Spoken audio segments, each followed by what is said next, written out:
Assalamualaikum warahmatullahi wabarakatuh.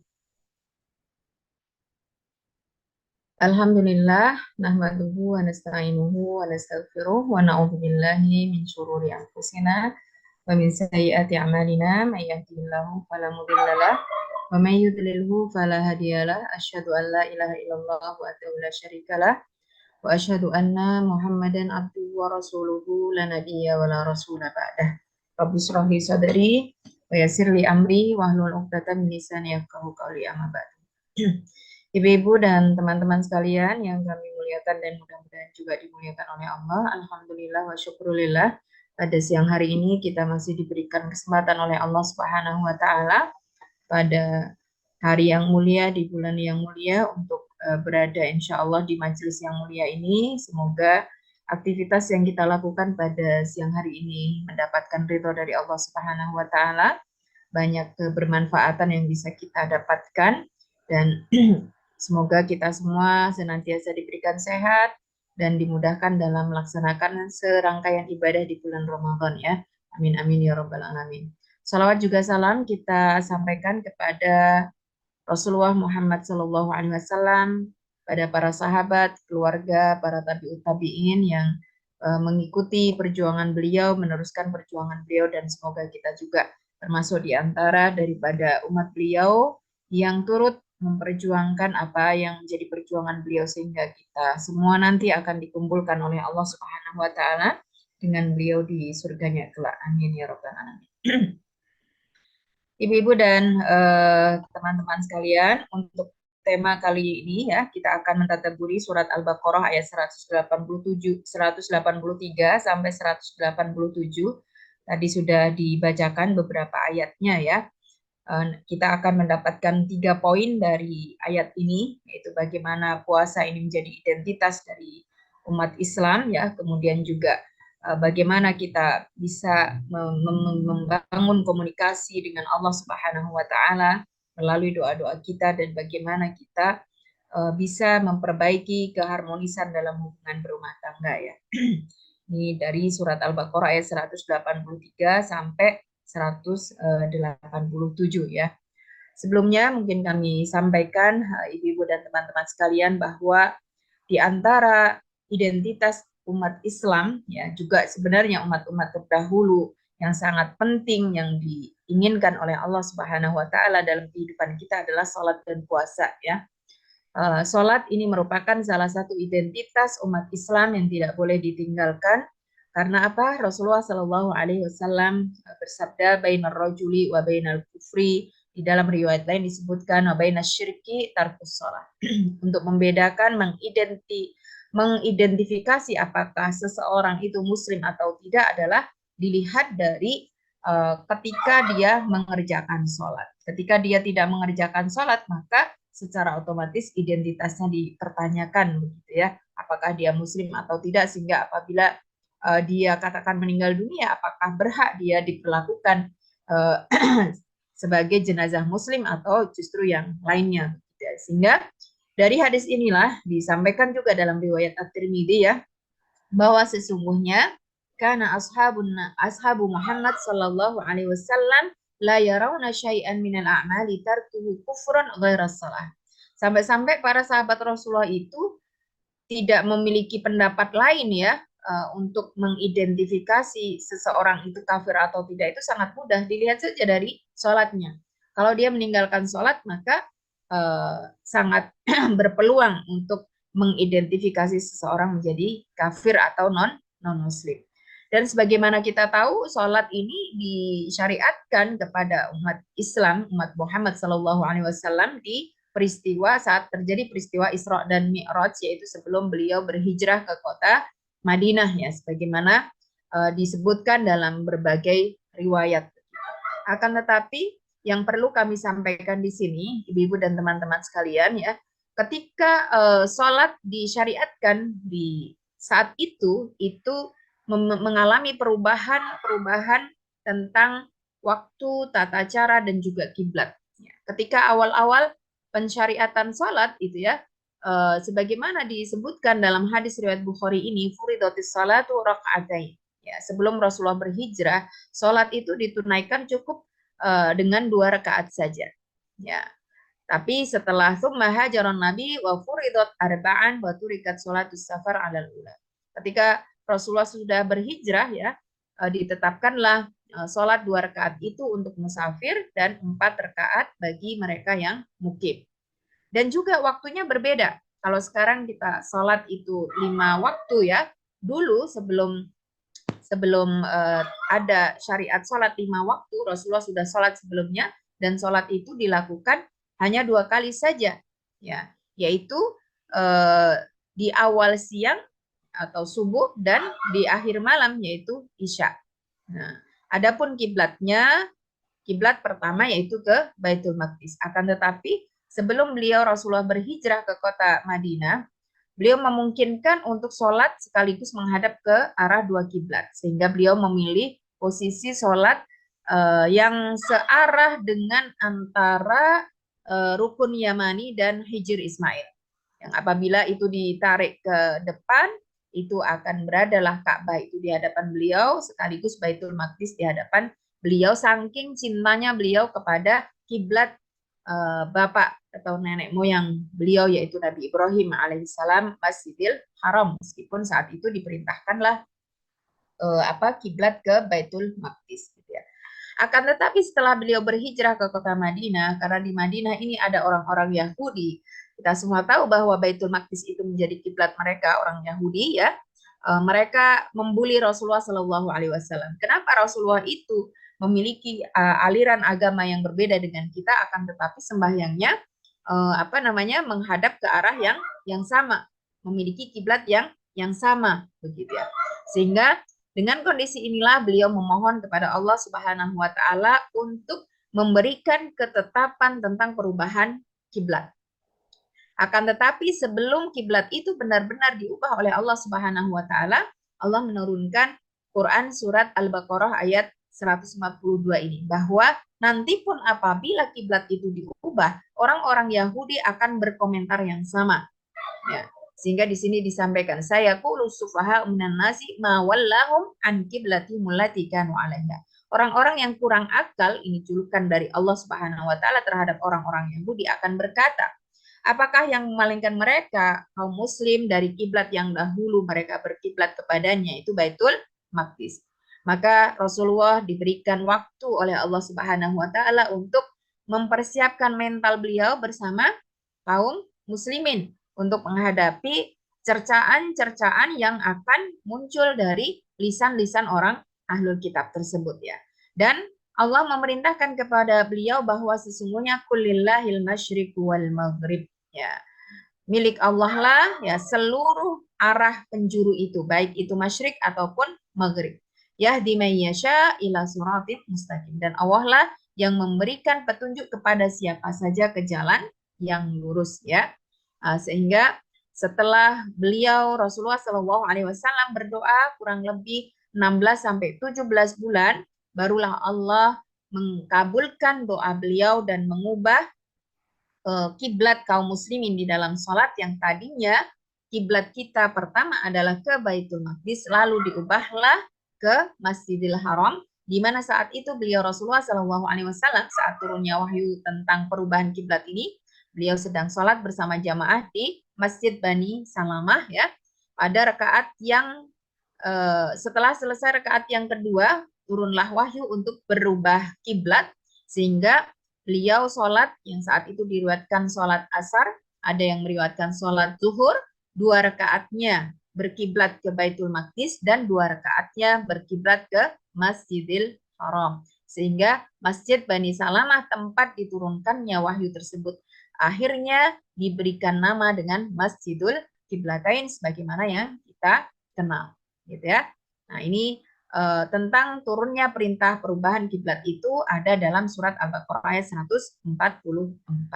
Nah, bagaimana dengan puasa? Gitu ya. Karena sholat dan puasa ini disyariatkan oleh Allah bukan hanya untuk umat Islam, tapi juga umat-umat terdahulu, gitu ya. Apakah syariat yang Allah berikan daripada sholat dan puasa kepada umat Islam ini sama seperti umat-umat terdahulu, terutama adalah ahlul kitab, terlebih lagi adalah Yahudi?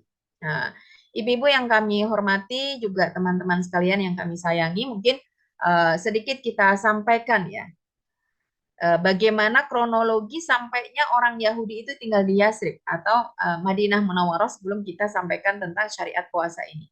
Ya.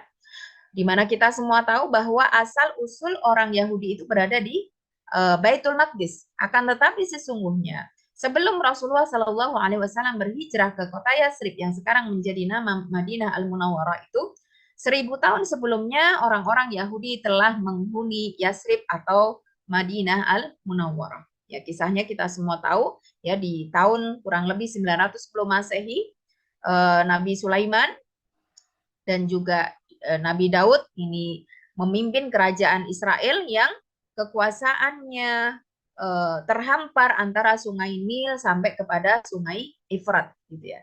Tapi sepeninggalnya mereka berdua, yaitu Nabi Sulaiman dan Nabi Daud, itu terjadilah penyelewengan yang dilakukan oleh orang-orang Yahudi. Yang tadinya sengaja buku-buku dan kitab-kitab sihir itu dikuburkan ya di bawah istana istana Sulaiman dan Daud ya, kemudian digali oleh mereka, disebarluaskan ajarannya, itu ilmu sihir tersebut yang kisahnya ada ya di dalam surat Al-Baqarah itu ya. Yang lebih membuat Allah murka adalah ajaran tersebut dinisbatkan kepada Sulaiman dan Daud, sehingga akibat dari penyebaran ilmu sihir tersebut terjadilah penyimpangan dan kemusyrikan ya di kalangan Bani Israel. Lalu Allah Subhanahu wa taala memberikan punishment kepada mereka. Kerajaan yang berdiri megah ya beratus-ratus tahun, akhirnya tepatnya kurang lebih pada tahun 700 sebelum Masehi, Raja Babilonia Nebukadnezar itu menyerbu Baitul Maqdis dan menawan 10 suku Bani Israel, dibawa ke Babilonia dan dijadikan budak di sana. Adapun 2 suku sisanya, yaitu suku Yehuda dan Benyamin, tetap ditinggalkan di Baitul Maqdis. Kemudian 200 tahun kemudian, yaitu 500 tahun sebelum Masehi, bangkitlah Raja Cirus Agung, penguasa dari Persia, yang kemudian melawan Babilonia dan memenangkan peperangan tersebut ya, karena dia berpihak pada Bani Israel. Akhirnya 10 suku dari Bani Israel ini dipulangkan ke Baitul Maqdis. Akan tetapi di tengah perjalanan ada satu suku di antara 10 suku ini, yaitu suku Levi, yang mereka mengkaji dalam kitab Taurat ya, bahwa di sana disebutkan akan ada sang Mesias, yaitu sang penyelamat akhir zaman, yang akan muncul di sebuah kota yang terletak di antara 2 perbukitan yang ditumbuhi banyak pohon kurma. Ya, mereka tidak mengarahkan perjalanan mereka ke arah Baitul Maqdis, tetapi sebaliknya, yaitu ke Yasrib. Ke Yasrib. Akhirnya tinggallah mereka di kota Yasrib mulai atau sejak saat itu. 1000 tahun sebelum hijrahnya Rasulullah Shallallahu Alaihi Wasallam ke kota Madinah, mereka sudah tinggal di sana untuk menunggu munculnya sang juru penyelamat. Dan ternyata ibu-ibu setelah mereka menunggu selama 1000 tahun ya, mereka kecewa. Kenapa bisa demikian? Karena ternyata sang penyelamat akhir zaman yang mereka tunggu itu bukan lahir dari keturunan Bani Israel, akan tetapi muncul di sana bermakna berhijrah ke kota Madinah. Nah, kenapa mereka yakin bahwa Muhammadlah sang penyelamat akhir zaman atau sang Mesias yang mereka tunggu-tunggu selama ini sampai 1000 tahun itu ya? Karena mereka mengenali ciri-ciri Muhammad Shallallahu Alaihi Wasallam, baik itu ciri fisik maupun ciri non fisiknya, sebagaimana mereka mengenali putra mereka sendiri. Jadi mereka mengambil kesimpulan bahwa tidak mungkin salah ya, bahwa sang penyelamat yang mereka tunggu itu adalah Muhammad. Akan tetapi mereka kecewa karena ternyata kemunculan tersebut bukan lahir di antara Bani Israel, tapi hanya berhijrah saja ke kota tersebut ya. Akhirnya ketika ada perintah berhijrah ke kota Madinah, Rasulullah Shallallahu Alaihi Wasallam mengajarkan kepada kita metode dalam berdakwah. Ya, beliau menyesuaikan. Karena sebelum beliau berhijrah, kita semua tahu terlebih dahulu ada di antara golongan Aus dan Khazraj yang juga tinggal di kota Madinah telah berbaiat kepada beliau, menyatakan kesetiaannya kepada beliau untuk menolong dakwah beliau. Akan tetapi tidak demikian dengan ahlul kitab atau Yahudi yang tinggal di Yasrib. Di mana saat itu tinggal di Yasrib adalah Yahudi Bani Quraidah, Bani Qainuqa, Bani Nadir ya. Jadi cukup banyak, dan sebelum Rasulullah berhijrah, ya kota Yasrib ini kota yang belum tertata rapi seperti sekarang, ibu-ibu ya, dan juga seperti setelah Rasulullah wafat, setelah Rasulullah berhijrah begitu. Jadi mereka tinggal itu berkelompok-berkelompok begitu ya, tinggalnya berkelompok-berkelompok gitu ya. Nah, untuk menarik simpati orang-orang Yahudi atau ahli kitab, beliau Rasulullah Shallallahu Alaihi Wasallam ketika berhijrah ke kota Madinah, beliau menyesuaikan penampilan beliau dengan memakai pakaian jubah asfar, di mana jubah ini jubah berwarna kuning yang menjadi pakaian kebesaran dari para pemuka ahlul kitab. Bahkan gaya beliau dalam menyisir rambut juga disesuaikan, ya, seperti gayanya orang Yahudi, ya, disisir tanpa dibelah ya ke belakang begitu ya. Ini tidak lain adalah untuk menarik simpati daripada ahlul kitab Yahudi tersebut agar mereka secara psikis bisa menerima kedatangan Rasulullah Muhammad Sallallahu Alaihi Wasallam. Apalagi setelah kita semua tahu tadi ya, beliau sholatnya juga menghadap ke kiblat yang sama, yaitu Baitul Maqdis. Harapannya mereka dari tiga Bani Israel tersebut, yaitu Bani Nadir, Bani Qainuqa, dan Bani Quraidah ya, yang merupakan anak keturunan dari Bani Levi, salah satu dari Bani Israel, itu bisa mengikuti risalah beliau, dakwah beliau, begitu ya. Nah, di awal-awal hijrah inilah ibu-ibu sekalian dan juga sahabat-sahabat sekalian yang kami muliakan, turunlah perintah untuk berpuasa. Ya, jadi perintah puasa itu turun di awal hijrah beliau Rasulullah Muhammad SAW ke kota Madinah atau ke kota Yasrib, yaitu dengan turunnya surat Al-Baqarah ayat 183, di mana sebelum umat Islam mendapatkan perintah untuk berpuasa ini, umat-umat terdahulu termasuk diantaranya Yahudi, mereka telah memiliki kewajiban berpuasa. Maka di sini Allah sebutkan, ya ayyuhalladzina amanu kutiba alaikumussyam kama kutiba alal ladzina min qablikum la'allakum tattaqun. Diwajibkan atas kalian berpuasa sebagaimana diwajibkan atas orang-orang sebelum kalian agar kalian bertakwa. Nah, di awal turunnya kewajiban berpuasa ini, yaitu tepatnya turunnya surat Al-Baqarah ayat 183 ini, puasa yang dilaksanakan oleh kaum muslimin belumlah seperti sekarang yang dinamakan dengan puasa Ramadan. Nah, yaitu sebagaimana puasa umat-umat terdahulu, yaitu apa? Puasa Ayyamul Bid, 3 hari di setiap bulannya, yaitu tanggal 13, 14, 15. Setiap bulan. Ya.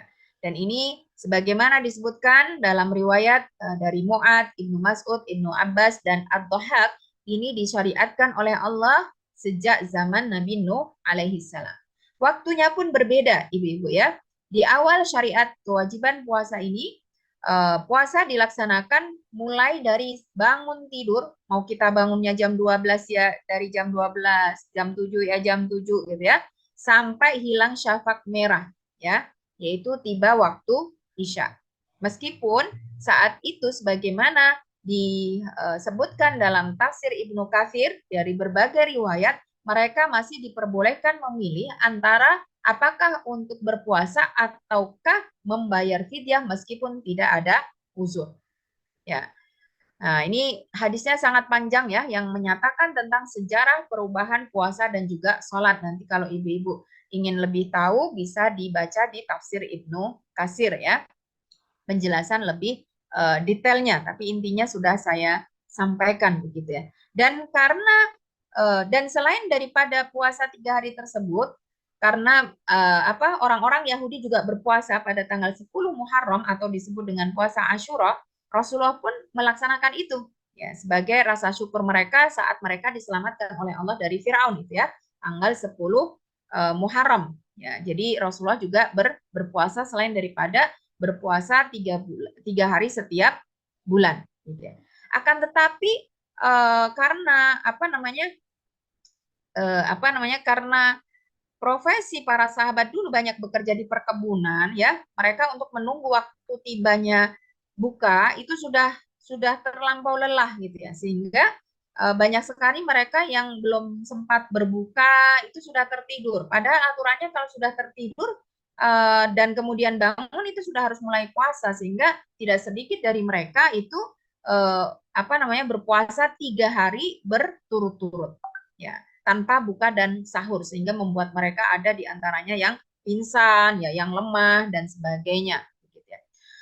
Dan disinilah Allah juga memberikan keringanan atau rukhsahnya bagi mereka untuk melaksanakan puasa tersebut, sebagaimana rukhsah ini juga masih tetap diberlakukan oleh Allah dalam syariat kita.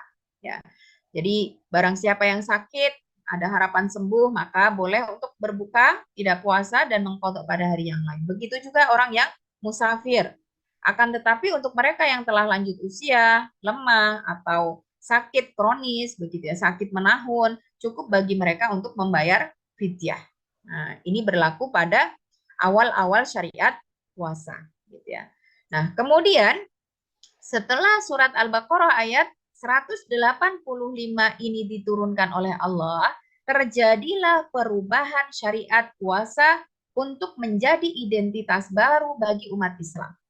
Di mana jika umat-umat terdahulu mereka berpuasanya itu 3 hari setiap bulan, Allah memberikan identitas untuk umat Islam agar berpuasa di 1 bulan saja dalam 1 tahun, yaitu tepatnya pada bulan Ramadan. Nah, dengan turunnya surat Al-Baqarah ayat 185 ini, ya, Allah Subhanahu wa taala dengan sangat jelas menyampaikan syahrul Ramadan alladzi unzila fihi al-Qur'an hudal linnasi wa bayyinatin minal huda wal furqan faman syahida minkumus syahra falyasum. Bahwa Allah memilih bulan yang spesial, yaitu bulan Ramadan, karena dari 12 bulan tidak ada satu pun nama bulan yang disebut secara langsung spesifik di dalam Al-Quran, ya, selain daripada bulan Ramadan, sehingga bulan ini sangat spesial sekali bagi umat Islam. Dipilih oleh Allah sebagai waktu untuk diturunkannya Al-Quran sekaligus dari Baitul Izzah ke langit dunia, lengkap 30 juz dengan 114 surat. Baru kemudian dari langit dunia Allah turunkan melalui perantara malaikat Jibril kepada Rasulullah SAW selama 23 tahun berangsur-angsur sesuai dengan yang melatar belakangnya dan juga kebutuhan umat ini akan syariat-syariat yang semakin disempurnakan oleh Allah Subhanahu wa taala. Tepatnya Al-Quran diturunkan sekaligus pada saat terjadi Lailatul Qadar, di mana malam itu sebagaimana Allah sebutkan dalam surat Ad-Dukhan sebagai malam yang diberkahi. Ya. Kenapa demikian? Karena Allah Subhanahu wa taala menurunkan Al-Quran sebagai panduan hidup manusia. Hudal linnas, baik itu manusia yang beriman ataupun yang tidak beriman, bisa menjadikan Al-Quran sebagai referensi untuk melakukan riset, ya, untuk melakukan penelitian, untuk melakukan apapun dalam hidupnya. Wa bayyinatin minal huda wal furqan. Dan di dalam Al-Quran juga mengandung, ya, berbagai penjelasan tentang bukti-bukti kebenaran. Bukti-bukti kebenaran yang disampaikan oleh Allah Subhanahu wa taala, yang bahkan di dalam Al-Quran juga terdapat panduan yang bisa membimbing kita untuk membedakan antara yang halal dan yang haram, yang baik dan yang buruk, yang terpuji dan tercela, dan juga sebagainya. Akan tetapi, untuk bisa sampai pada mengamalkan apa yang disampaikan oleh Allah di dalam Al-Quran, tidak akan Allah berikan petunjuk tersebut kecuali kepada orang-orang yang bertakwa, sebagaimana Allah sebutkan dalam surat Al-Baqarah ayat 2-nya. Ya. Dzalikal kitabu la raiba fihi hudal lil muttaqin. Hanya orang-orang yang bertakwa yang mendapatkan petunjuk sehingga bisa mengamalkan apa yang ada di dalam Al-Quran. Dari sinilah ibu-ibu sekalian, teman-teman sekalian, ya, Allah Subhanahu wa Ta'ala selain memilih bulan Ramadan sebagai bulan diturunkannya Al-Quran, Allah menetapkan sejak diturunkannya ayat ini kewajiban berpuasa di bulan Ramadan. Ya. Faman syahida minkum syahra falyasumhu. Barang siapa yang menyaksikan hilal bulan Ramadan, wajib bagi mereka untuk berpuasa. Siapa saja tanpa terkecuali, tapi nanti ada pengecualiannya yang memiliki uzur, ya sebagaimana juga yang diberlakukan kepada umat-umat terdahulu. Dan sejak diturunkannya surat Al-Baqarah ayat 185 inilah Rasulullah Shallallahu Alaihi Wasallam ya dengan identitas baru kita, beliau pun mengubah penampilan beliau.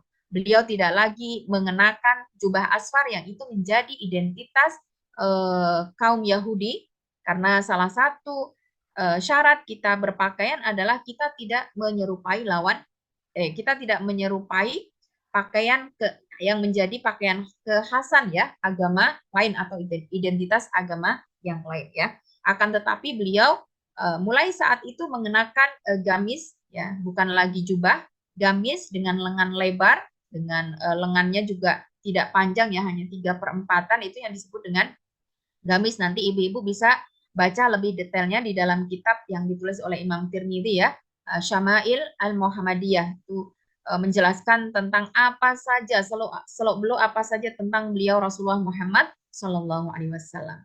Juga dalam menata rambut beliau, yang tadinya beliau tidak membelah rambut beliau ya sebagai cara untuk menarik simpati ahlul kitab Yahudi, ya beliau merubah penampilan beliau dalam menyisir rambut ya. Jadi beliau membelah ya rambut beliau ya. Ini juga ada di dalam riwayat lain ya, ketika Aisyah menyisir rambut Rasulullah Shallallahu Alaihi Wasallam itu Aisyah membelahnya begitu ya. Nah, sehingga identitas lama dari umat-umat terdahulu dalam berpuasa maupun berpakaian beliau tanggalkan. Ya, makanya kenapa poin pertama kita dari tadabbur surat Al-Baqarah dari ayat 183 ini adalah identitas keumatan ya, peneguhan identitas keumatan, karena umat Islam berbeda dengan umat terdahulu. Meskipun secara hitungan kalau kita hitung puasa setiap 3 hari dalam sebulan, dalam setahun 36 hari. Puasa Ramadan ditambah 6 hari Syawal juga jumlahnya sama. Akan tetapi ini berbeda. Ya, ini berbeda karena syariat yang berlaku adalah syariat daripada apa yang ditetapkan oleh Allah Subhanahu wa Ta'ala. Dan di dalam surat Al-Maidah ayat 48 Allah pertegas di sini, likullin ja'alna minkum syir'atan wa minhaja. Untuk setiap umat di antara kamu, kami Allah Subhanahu wa Ta'ala dengan keagungannya menetapkan aturan dan juga minhaj, panduan hidup yang jelas. Walau sya'allahu la ja'alakum ummatan wahidah. Meskipun sebenarnya jika Allah berkehendak, Allah akan menjadikan umat terdahulu hingga sekarang itu satu umat yang sama. Akan tetapi Allah tidak menghendaki demikian dengan tujuan dan hikmah yang hendaknya diambil oleh umat ini, yaitu untuk apa? Liyabluwakum fima atakum, untuk menguji kita semua tentang apa yang telah dianugerahkan oleh Allah kepada kita. Fastabiqul khairat, dan agar kita berlomba-lomba dalam kebaikan. Ilallahi marji'ukum jami'an fayunabbi'ukum bima kuntum fihi takhtalifun. Dan saat kita nanti akan kembali kepada Allah, menghadap Allah Subhanahu wa Ta'ala dengan kematian yang kita akan alami, maka Allah akan mengabarkan kembali, memberitahukan kembali tentang apa yang selama ini kita perselisihkan. Artinya, ibu-ibu dan sahabat-sahabat sekalian, setelah diutusnya Muhammad Sallallahu Alaihi Wasallam dengan syariat Islam, ya umat manapun itu harus mengikuti syariat beliau. Apakah itu yang menamakan dirinya Nasrani, ataukah itu yang menamakan dirinya Yahudi, mestinya semua syariat mereka ditanggalkan kecuali syariat yang dibawa oleh Muhammad Sallallahu Alaihi Wasallam. Jika mereka memilih jalan yang berbeda, berarti Allah mengetahui itu semua dan nanti akan dimintai pertanggungjawabannya oleh Allah Subhanahu wa taala di alam kematian. Ya. Di dalam syariat puasa untuk umat Islam juga masih berlaku yang namanya rukhsah atau keringanan, dispensasi, sebagaimana Allah berlakukan pada umat-umat terdahulu, ya, disebutkan di dalam surat Al-Baqarah ayat 185 tadi ya. Faman kana minkum maridun aw ala safarin fa'iddatum min ayyamin ukhar, sama. Ya, bagi mereka yang lanjut usia, berat untuk menunaikan puasa, maka cukup bagi mereka untuk membayar fidyah.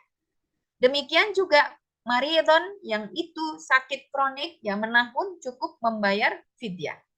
Adapun yang marid atau sakit biasa yang dia bisa sembuh dalam bisa pulih kembali, maka dia tidak membayar fidyah, akan tetapi adalah mengqadha. Ya. Dan ditambahkan juga tentang ibu hamil dan menyusui, ya. Di sini ada 3 pendapat para ulama. Ibu hamil itu boleh memilih antara 3 pendapat. Apakah fidyah saja, ataukah qadha saja menurut pendapat jumhur, ataukah fidyah dan qadha menurut Imam Syafi'i. Akan tetapi untuk ibu yang menyusui, ya, ini harus dipastikan apakah dia haid atau tidak. Ya, apakah dia nifas atau tidak? Kalau dia haid, maka tidak ada pilihan lain kecuali mengqadhanya di hari-hari haid tersebut.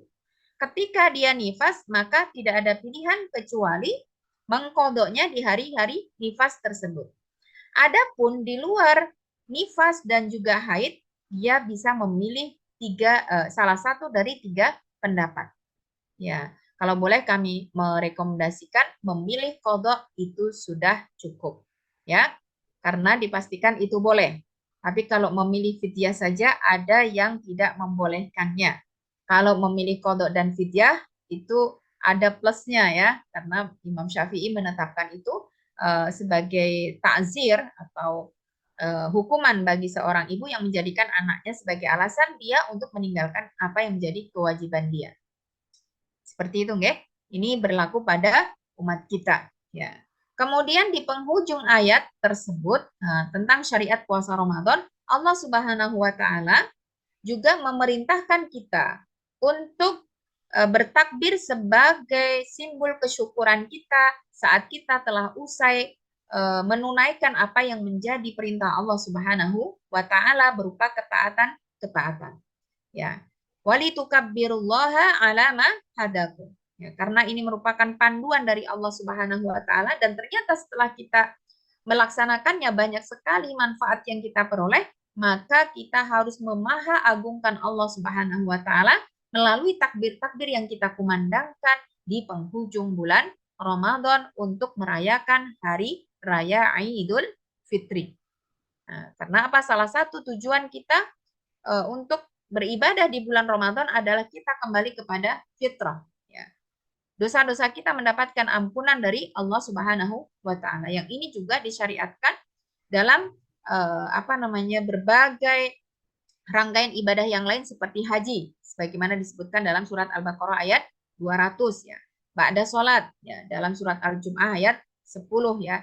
Ketika kita bisa melakukan aktivitas di pagi hari atau sore hari, yaitu zikir pagi dan sore, ya, sebagai rasa ungkapan kesyukuran kita atas karunia dan nikmat dari sisi Allah Subhanahu wa taala, gitu ya. Nah, ibu-ibu sekalian yang kami muliakan, ya, sebenarnya ketika ayat 185 itu diturunkan, setelah Allah merubah puasa dari 3 hari setiap bulan menjadi puasa 1 bulan penuh di bulan Ramadan, itu belum ada perubahan waktunya. Jadi tetap saja puasa masih dimulai dari setelah bangun tidur sampai ba'da isya. Sehingga dengan kondisi inilah para sahabat merasa keberatan. Lah wong 3 hari saja banyak yang tadi, ya, tidak sempat buka dan sahur karena menunggu waktu bukanya sudah kelelahan dan tertidur, padahal saat mereka bangun sudah harus mulai lagi berpuasa. Sehingga mereka banyak yang jatuh sakit, gitu ya. Nah, apalagi kalau 1 bulan, ya, bahasa mereka kalau boleh kita bahasakan, ya, wah, binasalah kita, gitu ya. Sehingga mereka datang kepada Rasulullah ingin Ya, bahasanya mendemo Allah, komplain sama Allah Subhanahu wa taala. Tapi mereka bingung bagaimana cara menyampaikan keberatan mereka itu. Mereka bertanya kepada Rasulullah, "Hai Rasulullah, apakah Allah itu dekat sehingga kalau kami ingin menyampaikan sesuatu permohonan cukup bagi kami untuk berbisik kepadanya? Ataukah Allah itu jauh, ya? Sehingga kalau kami ingin menyampaikan permohonan, kami harus berteriak-teriak kepadanya."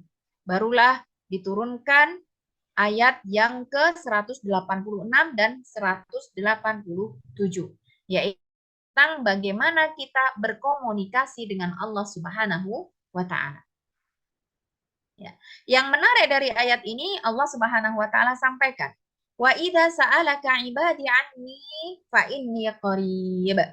Tadi kan mereka bertanya ya ibu-ibu dan sahabat sekalian ya, apakah Allah itu jauh atau dekat? Ya. Dan Allah Subhanahu wa taala langsung menjawabnya, "Inni qarib, fa inni qarib." Bahkan huruf penghubung yang digunakan oleh Allah di sini huruf fa. Artinya sangat dekat sekali, tidak berjarak antara aku dengan kamu, karena aku sangatlah dekat. Dan yang lebih menarik lagi, ibu-ibu sekalian, ya, yang lebih menarik lagi, di sini biasanya kalau kita kaji berbagai ayat Al-Quran, ya, yang didahului dengan kata sa'ala yas'alu, mereka bertanya, itu ada kata kul, katakan wahai Muhammad, sebagai perantara komunikasi antara Allah dengan umat, antara Allah dengan hamba. Tapi ternyata itu tidak Allah sematkan di dalam ayat ini. Ya. Yang ini menjadi suatu pembahasan menarik bagi para ulama bahwa sesungguhnya berdoa bagi umat Islam itu tidak butuh perantara meskipun itu makhluk yang paling mulia Muhammad Sallallahu Alaihi Wasallam. Ya, jadi kedekatan Allah dengan kita adalah dalam mengabulkan doa-doa. Sehingga dalam surat Al-A'raf ayat 55, ketika kita akan berkomunikasi dengan Allah, berdoalah. Sampaikan secara langsung, dan karena Allah itu sangat dekat, kamu dalam berdoa tidak perlu menggunakan suara yang keras. Ud'u rabbakum tadarruan wa khufyah. Cukup dengan merendahkan diri dan suara yang lembut, karena Allah itu sangatlah dekat. Innahu la yuhibbul mu'tadin. Dan sesungguhnya Allah tidak menyukai orang-orang yang melampaui batas. Artinya Allah itu dekat, jadi kita tidak perlu ya menyampaikan sesuatu dengan berteriak-teriak. Nah, ini kenapa poin yang kedua dari tema kajian kita pada Tadabbur surat Al-Baqarah ayat 183 sampai 187 ini adalah bagaimana kita membangun ya kemesraan kita dengan Allah Subhanahu wa taala. Ya, melalui doa-doa kita. Ya. Karena di dalam doa itu ada komunikasi kita dengan Allah. Ya. Sebagaimana ini digambarkan oleh beliau Rasulullah Sallallahu Alaihi Wasallam. Setiap kali kita membaca surat Al-Fatihah, sebenarnya ada jawaban dari Allah Subhanahu wa taala. Di mana di dalam hadis ini Rasulullah sampaikan bahwa surat Al-Fatihah itu dibagi menjadi dua. Ya, separuhnya untuk Allah dan separuhnya untuk hamba. Ketika kita membaca Alhamdulillahirabbil alamin, Allah menjawab, ya, hamadani abdi, hambaku memujiku. Kemudian ketika kita membaca Ar-Rahmanir Rahim, Allah juga menjawabnya, asna alayya abdi, ya, hambaku mengulangi pujian terhadapku. Kemudian ketika kita membaca Malik Yaumiddin, Allah juga menjawabnya, majjadani abdi, hambaku telah mengagungkanku. Wa qala marratan wa fawwada ilayya abdi. Kemudian dia menyerahkan itu semua kepadaku, urusannya kepadaku. Kemudian saat dia membaca atau kita membaca iyyaka na'budu wa iyyaka nasta'in, Allah berkata hadza baini wa baina abdi wa li abdi masalah. Dalam ayat ini ada yang untuk Allah, ada yang untuk hamba. Iyyaka na'budu, peribadahan itu untuk Allah. Iyyaka nasta'in, kita hanya minta pertolongan kepada Allah, dan Allah berhak memberikan pertolongan kepada hambanya yang meminta. Nah, kemudian di antara permintaan yang disampaikan oleh hamba adalah di ayat terakhir, ihdinas siratal mustaqim, dan seterusnya. Itu kita berhak untuk mendapatkan jawaban dari permohonan kita kepada Allah Subhanahu wa Ta'ala, sehingga disunnahkan setelah kita membaca Al-Fatihah, kita membaca amin. Semoga Allah mengkabulkan apa yang menjadi permohonan kita. Jadi doa itu merupakan cara kita berkomunikasi dengan Allah Subhanahu wa Ta'ala. Dan karena Allah itu Sami, Maha mendengar, ya, kita tidak perlu berteriak-teriak sebagaimana dipesankan oleh Rasulullah di sini, ya. Ya ayuhan nas, arbi'u ala anfusikum, ya. Tenangkanlah diri kalian. Jadi kalau kita sedang berdoa kepada Allah, kan ada permasalahan ya yang apa namanya? Yang menghinggapi hidup kita atau yang mengganggu kenyamanan kita sehingga kita harus menyampaikannya kepada Allah, kita harus curhat kepada Allah Subhanahu wa Ta'ala, tapi tetap saja kita harus dalam keadaan tenang, ya. Fa innakum la tad'una asamma wala ghaiban, karena kita itu tidak menyampaikan sesuatu kepada zat yang tuli ataupun ghaib.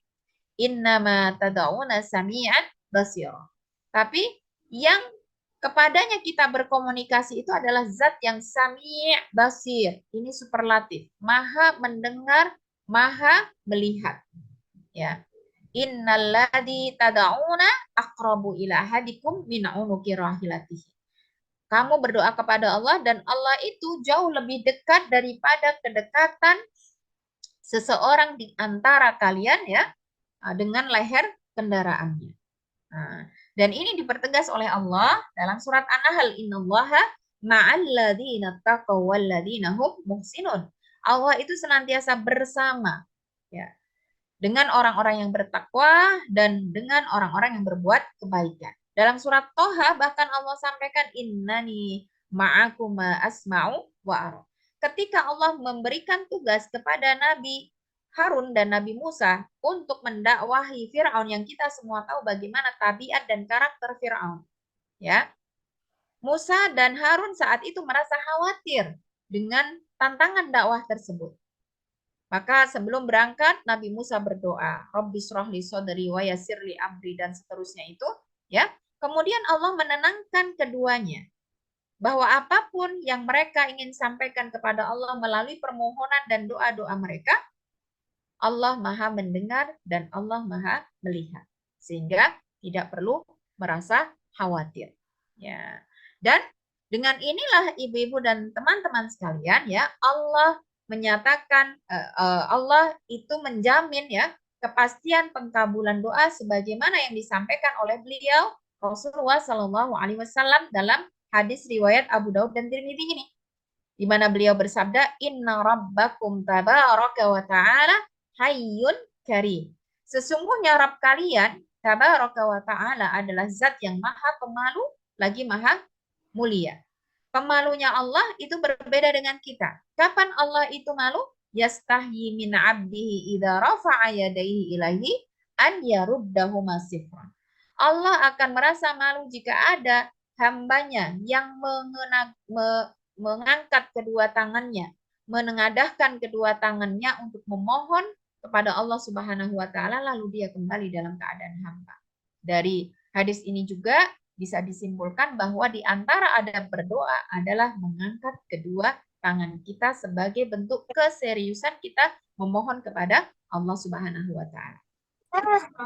Akan tetapi pengkabulan doa ini ada beberapa variasinya, ibu-ibu dan sahabat sekalian, ya. Di sini Rasulullah Shallallahu Alaihi Wasallam menjelaskan tentang 3 variasi terkabulnya doa. Rasulullah Shallallahu Alaihi Wasallam bersabda, "Ma bin muslimin, siapapun dia, asalkan dia muslim, ya da'u bida'watin, dia berdoa yang sesuai dengan SOP-nya, sesuai dengan aturannya, sesuai dengan fikihnya, itu pasti dikabulkan." Apakah ada doa yang tidak sesuai SOP? Iya, yaitu doa yang tidak wajib dikabulkan oleh Allah. Di antaranya adalah laisa fiha itsmun, doa yang mengandung dosa. Kalau tidak mengandung dosa malah dikabulkan, tapi yang mengandung dosa sebaliknya, ya, berlaku mafhum mukhalafah. Sebaliknya, doa yang mengandung dosa itu tidak dikabulkan oleh Allah. Contohnya seperti apa? Ada seorang koruptor berdoa kepada Allah agar dia tidak tertangkap KPK misalnya, gitu, ya. Atau ada seorang yang berselingkuh, dia berdoa kepada Allah agar tidak ketahuan oleh pasangannya. Nah, atau ada murid yang mencontek saat ujian, dia berdoa kepada Allah agar tidak ketahuan oleh pengawasnya. Ini doa tidak dikabulkan karena mengandung dosa. Wala qati'atu rahimin, doa yang mengandung permohonan untuk memutuskan silaturahim. Ya, itu juga tidak dikabulkan oleh Allah Subhanahu wa taala. Misalnya karena sakit hati dengan seseorang, kita berdoa kepada Allah agar tidak dipertemukan dengan dirinya lagi. Padahal dia adalah kerabat kita, atau sahabat kita, atau teman sekantor kita, dan sebagainya. Nah, jika doa itu sesuai dengan apa yang menjadi aturannya, ya, syarat-syaratnya, maka Allah akan memberikan 3 jenis pengkabulan. Yang pertama adalah antu'ajjalalahu da'watahu, disegerakan oleh Allah Subhanahu wa taala. Bentuk disegerakan di sini maksudnya adalah ya kita minta A dapat A, kita minta B dapat B. Kita mohon sesuatu itu di bulan ini dikabulkan di bulan ini. Itu bahasa yang dipakai oleh Rasulullah adalah disegerakan. Ya. Disegerakan karena dikabulkannya pasti asal tadi sesuai dengan SOP gitu ya. Yang kedua, bentuk pengkabulan doa adalah an yudakhiraha lahu fil akhirah. Menjadi simpanan dia di akhirat. Tidak disegerakan di dunia, tapi dia akan menikmatinya nanti di akhirat. Nah, yang ketiga ini Ibu-ibu ya, yang kadang-kadang kita mungkin tidak berkenan untuk menerimanya. Ya. Wa imma an yusrifa anhu minasu'i mitraha. Ya, jadi kita tidak dikabulkan oleh Allah dengan apa yang menjadi permohonan kita, karena dalam permohonan itu mengandung keburukan yang mencelakai kita, sehingga Allah ingin menyelamatkan kita dengan tidak mengiyakannya, begitu ya. Misalnya kita pengen HP baru yang seri ini dan itu ya, Allah belum mencapaikan kita pada keinginan tersebut. Kenapa? Kalau kita memilikinya, kita bisa lalai dari sholat kita, kita bisa lalai dari pekerjaan kita dan yang lain sebagainya.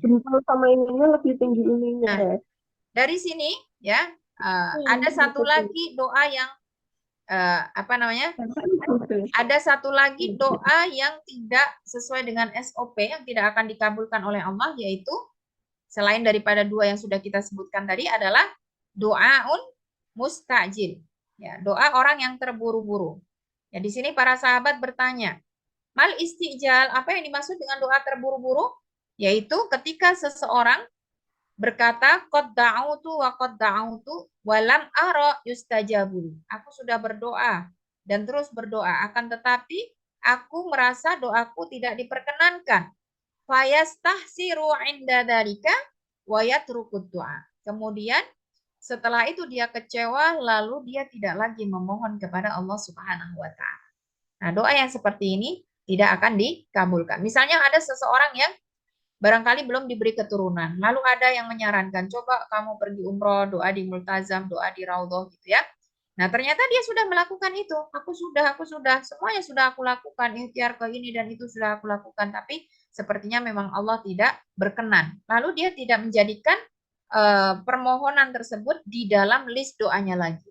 Ya, itu berarti doa yang terburu-buru sehingga Allah tidak akan mengkabulkannya. Dan satu lagi adalah doa orang yang tidak menjaga kehalalan makanan, minuman, dan juga pakaian yang dikenakan. Ya. Selain itu semua, insya Allah doanya akan dikabulkan oleh Allah Subhanahu wa taala.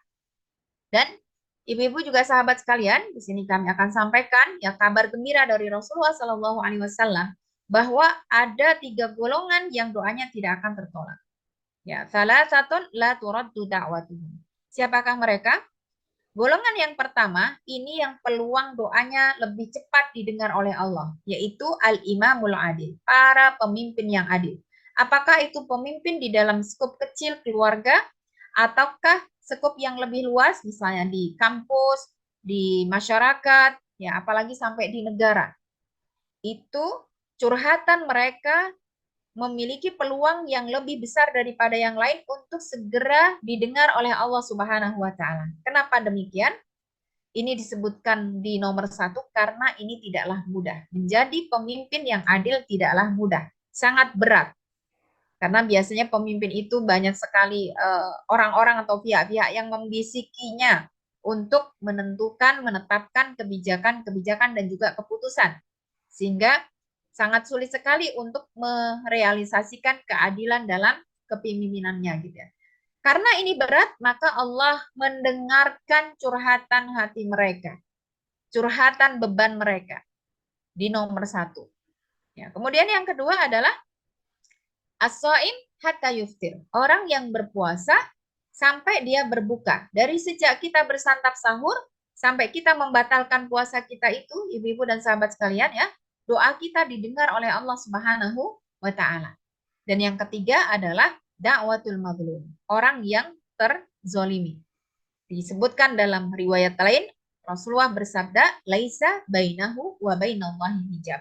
Antara orang yang terzolimi dengan Allah itu tidak ada hijab, tidak ada pembatas. Artinya doanya akan terus ya didengar oleh Allah Subhanahu wa taala. Dari sinilah Imam An-Nawawi memberikan syarah ya bahwa yustahabbu lis-shaim, dianjurkan bagi orang yang berpuasa an yad'u fi hali saumihi, untuk berdoa saat dia sepanjang puasa tersebut ya, bi muhimmatil akhirati wad dunya, terutama yang berkaitan dengan urusan-urusan akhirat dia dan juga boleh dengan urusan-urusan dunianya ya. Waliman yuhibbu walil muslimin, baik itu doa itu untuk lahu ya, untuk dirinya, auliman yuhibbu atau orang-orang yang dicintainya, aulil muslimin atau untuk orang muslim ya, umat Islam pada umumnya. Dan kalau boleh kami sarankan setiap kita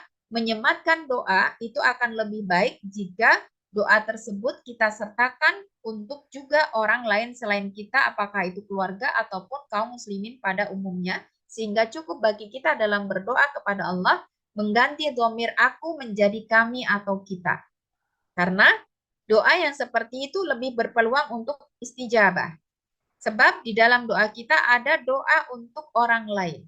Ya, kita semua tahu dalam riwayat disebutkan ya, salah satu doa yang didengar atau diijabai oleh Allah adalah da'watul muslim li akhihil muslim inda dhahril ghaib. Ketika kita mendoakan orang lain, maka malaikat akan mengamini doa kita dan mengatakan walaka bimithli, kamu berhak mendapatkan apa yang sama engkau pintakan untuk saudara kamu. Nah, sehingga ketika kita berdoa ya, di dalam doa itu kita sertakan orang lain ya, apakah keluarga atau kerabat, tetangga, sahabat atau kaum muslimin pada umumnya, maka kita mendapatkan doa dari diri kita dan juga doa dari malaikat, sehingga ini lebih afdol.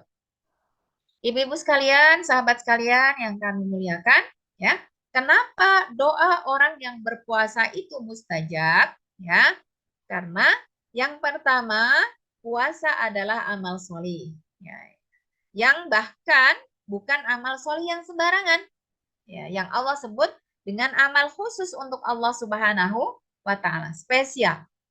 Dan kita semua tahu dalam surat Fatir ayat 10 Allah Subhanahu wa taala berfirman, ilaihi yas'adul kalimut thayyib wal amalus shalihu yarfa'u. Kepada Allah lah naiknya perkataan-perkataan baik, yang dimaksud di sini adalah doa-doa dan permohonan, ya. Dan amal-amal sholih itu akan mengangkatnya. Nah, jadi kalau kita ingin doa kita segera sampai kepada Allah, perbanyaklah amal sholih. Kemudian yang kedua, karena puasa itu jangankan menjauhi yang haram, yang halal saja kita menahannya. Padahal dalam hadis ini sebagaimana tadi sudah kami sampaikan, salah satu SOP dalam doa yang wajib dikabulkan oleh Allah, yang tidak tertolak adalah ketika kita menjaga diri dari hal-hal yang diharamkan. Ya, adapun puasa bukan hanya yang haram, yang halal saja kita menahannya berjam-jam gitu ya. Kemudian yang ketiga, karena di dalam puasa itu terkumpul 3 jenis kesabaran sekaligus, yaitu sabar dalam ketaatan, karena puasa itu perintah Allah, yang kita berpuasa itu mentaati Allah. Kemudian sabar dalam menjauhi kemaksiatan, karena inti daripada puasa itu bukan hanya sekedar menahan diri dari makan dan minum, tapi juga dari hal-hal yang merusak pahala puasa kita, yaitu kemaksiatan. Kemudian sabar dalam menerima apa yang menjadi ketetapan Allah Subhanahu wa taala ya. Barangkali di dalam puasa kita merasa lemes, kerongkongan kita kering atau perut kita melilit-lilit begitu ya.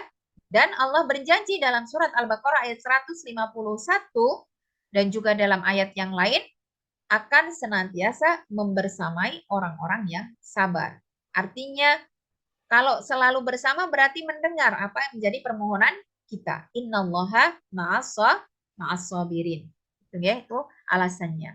Dan dari sinilah ibu-ibu dan sahabat sekalian, poin kedua kita bisa simpulkan bahwa berdoa adalah kemesraan dan dikabulnya doa adalah pemberian. Dari sini Ali bin Abi Thalib menyatakan, yang ini menjadi pelajaran cukup berharga bagi kita semua ya ibu-ibu ya. Luar biasa. Ali ini termasuk dari salah satu sahabat yang dijamin masuk surga. Makanya karakternya, sifatnya tidak biasa saja seperti kita-kita ya. Nah, istimewa. Ali pernah mengatakan, ya, jika doaku dikabulkan, maka aku bersyukur kepada Allah. Akan tetapi jika doaku tidak dikabulkan, maka aku akan lebih bersyukur kepada Allah. Nah, biasanya kalau kita kan bersyukur kalau doanya dikabulkan. Ya, lebih bersyukur kalau doanya dikabulkan. Tapi Ali tidak. Justru Ali lebih bersyukur kalau doanya tidak dikabulkan. Orang-orang bertanya kepadanya, kenapa demikian? Nah, jawabannya luar biasa ya. Karena kalau doa kita itu dikabulkan, maka di situ ada unsur pilihan kita yang dibolehkan oleh Allah Subhanahu wa taala. Sedangkan jika doa kita tidak dikabulkan, apa yang menjadi permohonan kita itu tidak dikabulkan, berarti Allah yang memilihkan untuk kita. Dan dipastikan pilihan Allah itu adalah pilihan yang lebih baik daripada apa yang kita pilih. Nah, di sini Ibu ya. Ini cukup indah kita menyimaknya, tapi implementasinya tidak seindah kata-kata ini gitu ya. Kecuali bagi mereka-mereka yang mendapatkan keutamaan di sisi Allah Subhanahu wa taala seperti sahabat Ali bin Abi Thalib ya, sepupu Rasulullah sekaligus menantu beliau ya. Kemudian untuk ayat terakhir yang akan kita tadaburi pada kesempatan ini yaitu pada ayat 187 Ibu-ibu ya. Tadi kan belum berubah waktunya, belum berubah aturannya. Ya, untuk puasa tadi mulai bangun tidur sampai Isya begitu ya. Dan kalau sudah tidur itu tidak boleh lagi makan, tidak boleh lagi minum, apalagi berhubungan suami istri. Ya. Ternyata ada di antara sahabat termasuk di antara yang disebutkan di sini adalah Umar bin Khattab gitu ya dan Ka'ab al-Ansari juga segolongan sahabat yang lain itu tidak kuat. Ya. Mereka tetap melakukan hubungan suami istri setelah sholat Isya. Nah, jadi sebelum ayat ini turun itu tidak boleh ibu-ibu. Ya, nggak boleh berhubungan sehingga ya Ramadan itu libur siang dan malamnya. Nah, bukan hanya siang saja begitu ya. Nah, mereka sudah tidak bisa lagi gitu ya menahannya dan melakukan itu. Dan Allah Subhanahu wa taala tahu. Akhirnya Allah merespon ya dengan diturunkannya ayat ini. Secara langsung Allah melegalkan kebolehan berhubungan antara suami istri tapi khusus di malam harinya. Uhilla lakum lailatas siyamir rafathu ila nisaikum ya. Jadi boleh bagi kaum muslimin melaksanakan puasa dan di malam harinya tetap melakukan hubungan. Ya. Dan ini merupakan keringanan dari Allah Subhanahu wa taala di mana yang tadi itu tidak diperbolehkan. Ya, batasan boleh makan, boleh minum, boleh berhubungan adalah sampai pada sholat Isya gitu. Tetapi apabila mereka sudah tertidur atau sesudah sholat Isya itu diharamkan 3 hal itu, makan, minum, dan berhubungan. Sehingga turunnya ayat ini merupakan keringanan ya dari Allah Subhanahu wa taala untuk kebaikan kita. Sekaligus di sini Allah memberikan tujuan ya, kenapa ketika kita diperintahkan untuk berpuasa yang itu dalam rangka untuk menguatkan bonding hubungan kita dengan Allah Subhanahu wa taala karena puasa itu adalah ibadah yang spesial. Ya. Di sini Allah juga memperhatikan satu instansi yang terkecil dalam masyarakat berupa keluarga. Ya. Terutama adalah keharmonisan dan kemesraan antara suami istri di bulan suci Ramadan. Ya. Dari sinilah para mufasir menyampaikan bahwa ketika kita berbicara tentang Ramadan, di mana di bulan ini kita diwajibkan berpuasa, kita juga disyariatkan oleh Allah untuk melakukan penataan ya keluarga kita sebagai unit peradaban yang terkecil di tengah masyarakat dan di tengah umat ya. Sehingga ketika di malam hari di bulan Ramadan suami istri melakukan hubungan tersebut bukan hanya sebatas untuk memenuhi syahwat saja, akan tetapi untuk peneguhan kemesraan kita dengan keluarga yang itu mendatangkan pahala dari sisi Allah Subhanahu wa taala dan juga memiliki tujuan sebagaimana yang Allah inginkan, yaitu kunna libasul lakum wa antum libasul lahunna. Bagaimana supaya suami istri itu bisa menjadi pakaian satu dengan untuk yang lainnya. Nah, dari sinilah kita kita analisis begitu ya. Apa yang diinginkan oleh Allah dari suami istri itu? Ya, kenapa Allah menginginkan kita untuk pasangan kita itu menjadi pakaiannya dan juga sebaliknya? Apa fungsi pakaian yang Allah inginkan? Sebagaimana disebutkan di beberapa ayat di sini. Yang pertama surat Al-A'raf ayat 26 ya. Ya bani Adam qad anzalna 'alaikum libasan yuwari sau'atikum warisha. Di sini ada dua fungsi pakaian yang disebutkan oleh Allah Subhanahu wa taala yang dianugerahkan kepada kita. Yang Allah harapkan ini ada pada pasangan suami istri. Yaitu yang pertama yuwari sau'atikum, menutup aurat, menutup aib, menutup kekurangan. Itulah fungsi pakaian yang paling urgent. Dan disinilah juga diharapkan suami istri berlaku demikian. Suami menutupi kekurangan-kekurangan pada istrinya dan juga sebaliknya. Kemudian yang kedua, warisha, menjadi perhiasan. Ya. Dan di dalam hubungan suami istri, satu sama lain diharapkan untuk menjadi perhiasan dalam hidupnya, menambah kebahagiaan dalam hidupnya, menambah kepedean dalam hidupnya. Adapun dalam surat An-Nahl ayat 81, Allah sampaikan di antara fungsi pakaian adalah sarabila taqikumul harra wa sarabila taqikum ba'sakum. Diharapkan suami istri bisa menjadi pelindung satu sama lain di berbagai cuaca, baik itu cuaca panas maupun cuaca yang dingin, terutama lebih-lebih lagi di masa-masa sulit seperti peperangan. Jadi diharapkan suami senantiasa setia mendampingi istrinya dalam berbagai cuaca tersebut, dalam berbagai kondisi tersebut, dan juga sebaliknya. Adapun fungsi pakaian yang Allah sebutkan dalam surat Al-Ahzab ayat 59 adalah pakaian syar'i di sini ya. Dzalika adna ayyurafna fala yu'dain. Pakaian bisa menjadi salah satu identitas kita sebagai seorang muslim. Bagaimana kita mengemas hubungan antara laki-laki dan perempuan itu dalam hubungan yang halal sebagai identitas muslim, dalam pernikahan yang halal, dalam akad nikah yang halal, ya, bukan dengan cara-cara yang seperti dilakukan oleh sebagian umat manusia dengan kumpul kebo, dengan berzina dan sebagainya. Yang kemudian fungsi pakaian terakhir adalah fala yu'dain, agar kita tidak diganggu, agar kita tidak dilecehkan, gitu ya, sehingga dengan status kita yang sudah menikah itu akan menjauhkan kita dari berbagai fitnah, ya, termasuk diantara adalah fitnah ini ya, gangguan-gangguan ya dari lawan jenis kita, gitu ya. Jadi orang-orang yang sudah menikah itu akan lebih terhindar dari fitnah tersebut, sebagaimana juga ketika kita mengenakan pakaian syar'i ya, kita akan jauh dari pelecehan. Ya, terutama pelecehan seksual, dan itu sudah terbukti oleh riset ya, bahwa mereka para wanita yang berpakaian tertutup itu lebih aman daripada gangguan-gangguan pelecehan gitu ya. Nah, inilah yang diinginkan oleh Allah Subhanahu wa taala ketika Allah dengan sangat jelas menghalalkan hubungan ya bagi suami istri yang telah menikah secara sah di malam hari pada bulan Ramadan. Jadi agar kita tidak hanya fokus pada apa yang menjadi hak Allah Subhanahu wa taala, tapi juga ada yang kita juga harus fokus dengan apa yang menjadi hak sesama.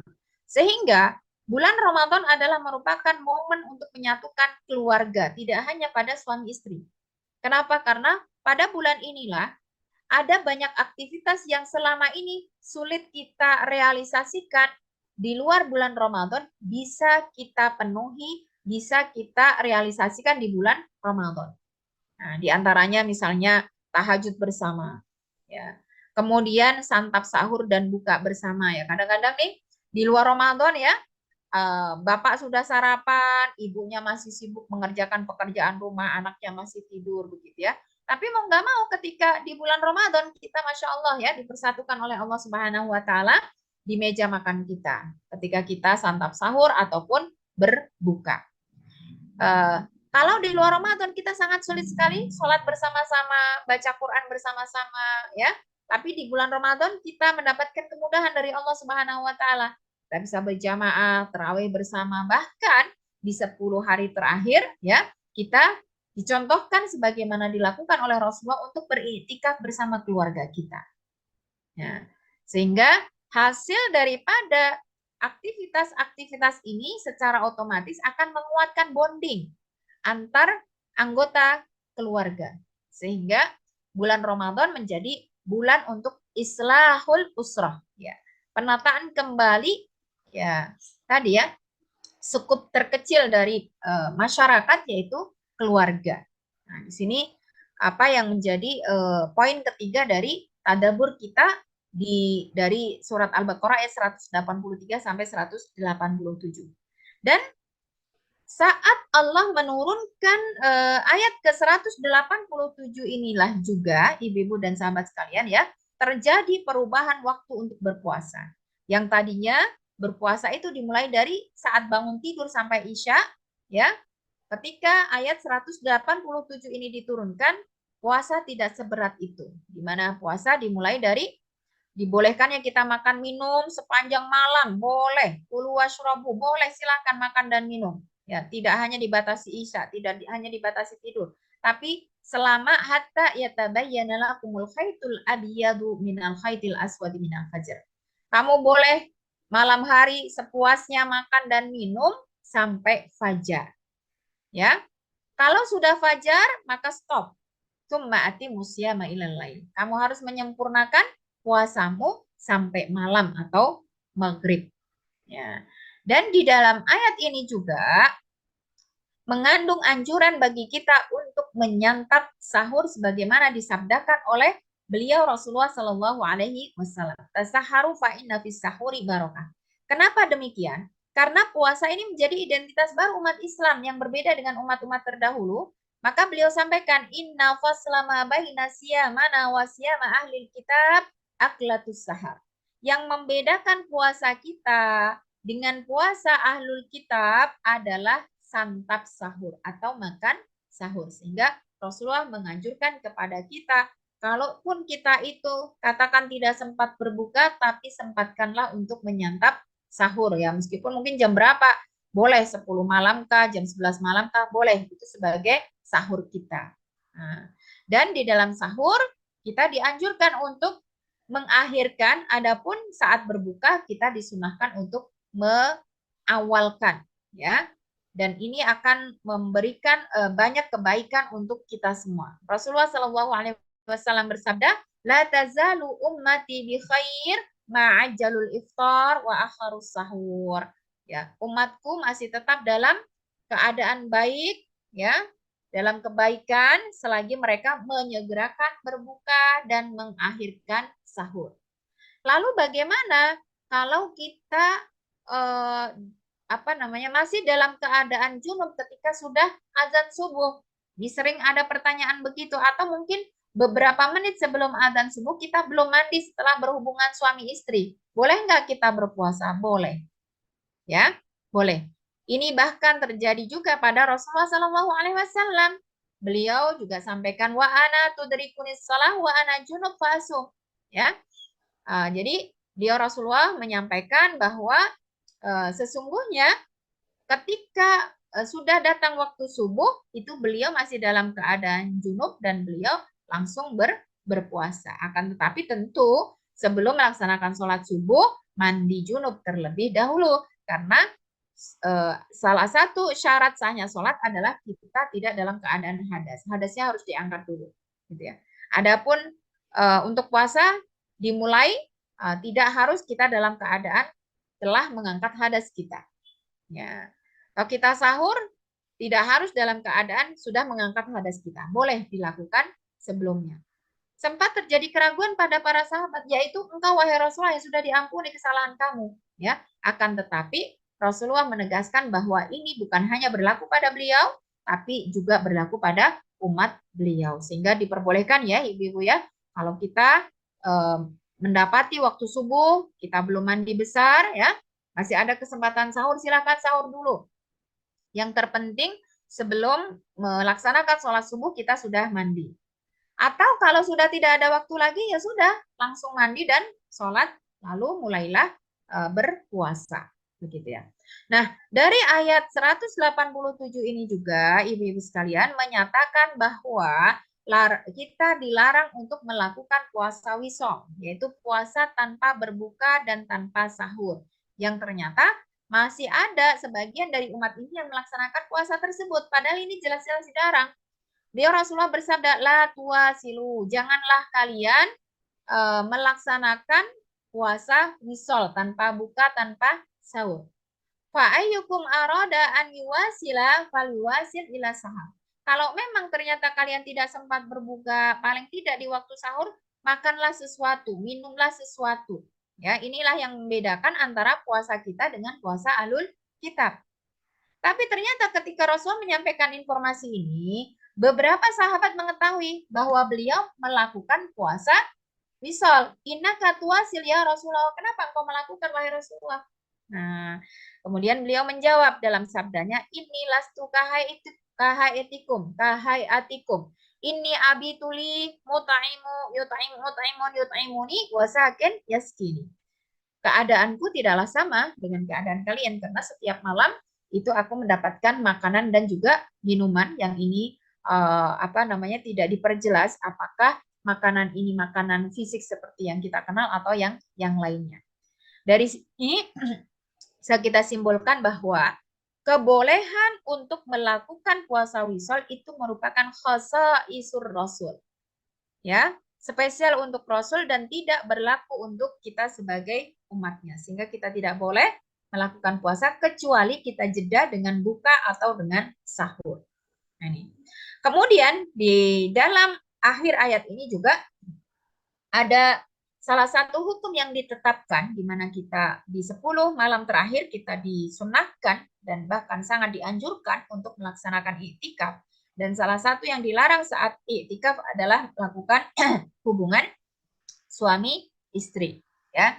Di mana Allah Subhanahu wa taala menutup firman-Nya dengan wala tubashiruhunna wa antum aakifuna fil masajid. Ya, ini pasti juga tidak akan kita lakukan gitu ya. Hanya saja kalau kita bertanya boleh enggak gitu ya. Nah, misalnya ada kesempatan untuk itu tidak boleh dilakukan selama kita dalam keadaan beriktikaf. Dan dari ayat 183 sampai 187 ini ditutup oleh Allah dengan penjelasan dan penegasan ya, tilka hududullah. Ini merupakan batasan-batasan yang ditetapkan oleh Allah Subhanahu wa taala. Ada yang dilarang, ada yang dibolehkan ya. Wala taqrabuha. Kalau sudah dibatasi oleh Allah jangan dilanggar. Jangan didekati. Kadzalika yubayyinullahu ayatihi linnas la'allahum yattaqun. Demikianlah Allah memberikan penjelasan tentang ayat-ayatnya ya, tentang bukti-bukti kebesaran Allah Subhanahu wa taala agar mereka menjadi orang-orang yang bertakwa. Maka jika kita renungkan tadi dari ayat 183 sampai 187 ya, kita mendapatkan 3 capaian sekaligus dari puasa yang kita lakukan. Di ayat 183 Allah menyebutnya dengan la'allakum tattaqun. Yang mungkin perlu kita sampaikan di sini ibu-ibu dan sahabat sekalian ya, la'alla itu merupakan diksi yang digunakan oleh Allah bermakna harapan, akan tetapi harapan itu tidak bisa diwujudkan kecuali dengan usaha atau ikhtiar. Itu adalah la'alla. Jadi tanpa ikhtiar, tanpa upaya dari kita, maka itu tidak akan terwujud. Ya, lapar dan dahaga tidak akan bisa membentuk seseorang menjadi orang yang bertakwa tanpa adanya usaha dan upaya yang lainnya. Kemudian di ayat terakhir 187-nya juga ditutup dengan la'allahum yattaqun. Ya, agar kalian bertakwa, agar mereka bertakwa. Ya. Nah, jadi ini tujuan pertama puasa di bulan Ramadan, membentuk pribadi yang bertakwa. Takwa itu mudah diucapkan. Definisinya, melaksanakan perintah, menjauhi larangan. Tapi implementasinya tidaklah demikian. Kemudian di ayat 185, ya tentang masalah doa tadi ya, Allah sampaikan di antara salah satu capaian puasa kita, yang diantaranya disyariatkan kita banyak berdoa di bulan Ramadan, itu adalah la'allakum tashkurun. Ya, membentuk pribadi yang bersyukur, karena kita memiliki muncul ya dengan puasa kita itu rasa empati kita terhadap mereka-mereka yang berkekurangan di hari-hari biasanya, sehingga mereka tidak bisa memenuhi makan dalam sehari 3 kali atau 2 kali bahkan begitu ya. Itu kita merasakannya, sehingga dengan itu kita semakin bersyukur. Apalagi setelah kita tahu ternyata syariat puasa itu diwajibkan oleh Allah Subhanahu wa taala, bagaimana tata caranya, waktunya, jumlahnya dan sebagainya bertahap ya. Dari yang tadi mungkin terasa berat menjadi sebagaimana yang sekarang ini kita lakukan, insya Allah baik-baik saja. Nah, sehingga kita bersyukur dengan perubahan proses tersebut. Kemudian di ayat 186-nya Allah sebutkan la'allahum yarsyudun, agar kita selalu berada dalam kebenaran. Sehingga dari sinilah ya, ketika bulan Ramadan ini kita isi dengan berbagai aktivitas, baik itu yang wajib dengan yang sunnah sebagaimana disebutkan oleh Rasulullah di dalam hadis qudsi ini ya, dengan serius kita melakukannya, maka kita akan bisa mencapai derajat yang disebut dengan wali-wali Allah Subhanahu wa taala. Karena di antara indikator seseorang mencapai derajat kewalian adalah ketika taqarraba abdi bi syai'in ahabbu ilayya mimma iftaraftuhu alaihi wa ma yazalu abdi yataqarrabu ilayya bin nawafil hatta uhibbahu. Orang-orang hamba-hamba yang mendekat kepada Allah bukan hanya dengan cara memenuhi apa yang diwajibkan oleh Allah, akan tetapi mereka terus menambahkan perkara-perkara ibadah-ibadah dan amal-amal yang sunnah dengan harapan mereka mendapatkan cinta Allah Subhanahu wa taala. Dan apabila seseorang dicintai oleh Allah, wa idza ahbabtuhu kuntu sam'ahu alladhi yasma'u bihi. Pendengarannya akan dijaga oleh Allah. Wa basarahu alladhi yubsiru bihi. Penglihatannya juga demikian. Wa yadahu alladhi yabtishu biha. Tangannya juga demikian. Wa rijlahu alladhi yamshi biha. Kakinya juga demikian. Nah, inilah indikator dari wali-wali Allah. Jadi Allah menjaga semua indranya dari perkara-perkara yang masuk ke dalam kategori maksiat. Sehingga apabila orang-orang seperti ini memohon kepada Allah, idza sa'alani la'u'tiyannahu. Meskipun itu hal yang kadang itu tidak logis, tapi akan dikabulkan oleh Allah Subhanahu wa taala. Wala in ista'adani la'aidannahu. Begitu juga ketika mereka berlindung kepada Allah dari sesuatu yang barangkali juga tidak logis pun, itu bisa dikabulkan oleh Allah karena derajat kewaliannya. Ini hasil dari tarbiyah di bulan Ramadan yang serius ya. Bagaimana ketika kita di bulan Ramadan itu jangankan ketinggalan yang wajib ya ibu-ibu ya, ketinggalan yang sunnah aja hatinya terasa gelo gitu ya. Tidak sesuai target juga terasa gelo. Kalau misalnya itu tidak berefek apapun ya, berarti kita harus evaluasi kita serius nggak dalam mengisi bulan Ramadan ini gitu ya. Sehingga dari sini juga ya memberikan warning untuk kita apabila kita mengadakan acara-acara seperti buka bersama dan sebagainya, tolong diperhatikan waktunya. Jangan sampai ada program-program yang itu penting untuk kita capai di bulan Ramadan seperti tarawih dan sebagainya, itu kita ketinggalan gitu ya. Kita tidak bisa merealisasikannya karena tadi ya berbagai acara buka bersama tadi begitu ya, harus dipertimbangkan baik-baik. Kenapa? Karena di dalam ayat 184 tadi sudah disinggung oleh Allah bahwa Ramadan itu ayyaman ma'dudat ya. Puasa yang diwajibkan itu hanya beberapa hari. Ya, beberapa hari yang sedikit saja. Nah, ini aja nggak terasa ya Ibu-ibu ya, ternyata kita sudah berapa hari? Sudah hampir sepekan kita puasa. Nanti pekan kedua selesai, pekan ketiga selesai, tahu-tahu sudah habis gitu ya. Nah, kalau kita melaksanakan puasa dengan serius, lalu Allah izinkan kita untuk menjaga seluruh indera kita dari berbagai jenis kemaksiatan, anggota tubuh kita dari berbagai jenis kemaksiatan, yang itu menjadi indikator kewalian seseorang, itu akan mendapatkan anugerah dari Allah Subhanahu wa taala berupa sebagaimana yang Allah sebutkan dalam surat Yunus ayat 62 sampai 64 ini ya. Ala inna awliya Allahi la khaufun alaihim. Dia dijauhkan dari Allah dari rasa takut dengan apa yang akan terjadi, termasuk diantaranya adalah kematian dan menghadap Allah Subhanahu wa taala. Walahum yahzanun. Dia juga akan dijaga dari rasa sedih atas apa yang ditinggalkannya. Ya. Alladzina amanu wa kanu yattaqun. Dan ini anugerah hanya Allah berikan kepada mereka yang beriman dan juga bertakwa. Yang ini bisa direalisasikan diantaranya melalui ibadah-ibadah yang kita lakukan di bulan Ramadan. Lahumul busyra fil hayatid dunya wa fil akhirah. Dengan demikian mereka mendapatkan kabar gembira untuk kehidupan duniawi mereka dan juga kehidupan ukhrawi mereka. La tabdila li kalimatillah dzalikal fawzul adzim. Tidak ada perubahan bagi apa yang menjadi ketetapan Allah Subhanahu wa taala, dan inilah kemenangan yang sesungguhnya. Sehingga ketika Idul Fitri ya, kita harus berbahagia dengan karunia ini sebagaimana juga disampaikan dalam ayat berikutnya, qul bi fadlillahi wa bi rahmatihi fabidzalika falyafrahu. Kedatangan bulan Ramadan juga berbagai keutamaan yang ada di dalamnya, baik itu pahalanya,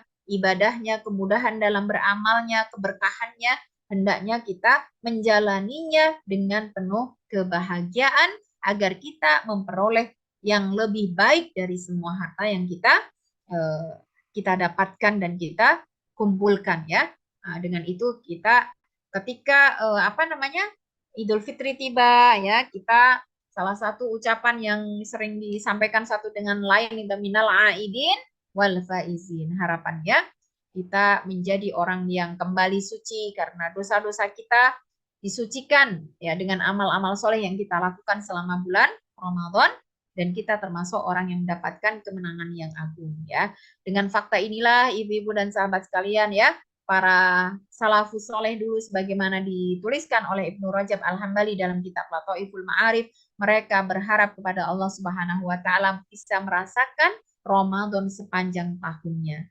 Sehingga apabila mereka berada di bulan suci, setelah itu ya, selesai bulan Ramadan dan telah pergi, mereka tidak putus-putusnya berdoa kepada Allah selama 6 bulan kemudian agar semua amal yang telah mereka upayakan, mereka usahakan, mereka maksimalkan di bulan Ramadan itu benar-benar diterima di sisi Allah Subhanahu wa taala.